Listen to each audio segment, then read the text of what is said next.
Бүгін сіздермен метелка салатының рецептімен бөлісетін боламын. Бұл салат шикі көкөністер мен алмадан дайындалады және соусы да дәл сондай вегетариандық.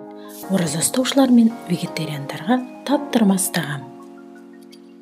Салатымызға қажетті құралдар: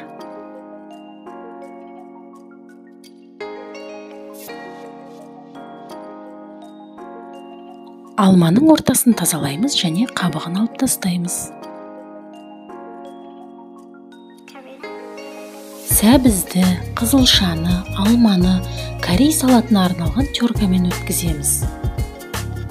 Жалбызды қолмен үзіп салатымызға қосамыз.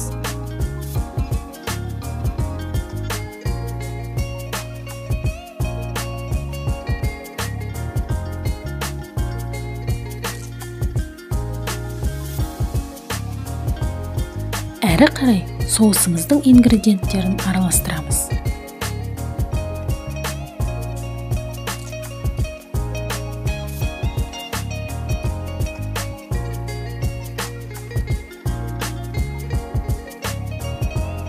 Дайын соусымызды салатқа құямыз.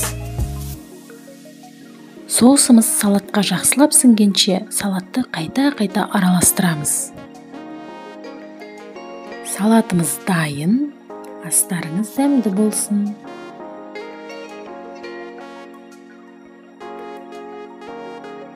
Мүмкіндігінше дастарханға осындай салатты жиі дайындауға тырысыңыз.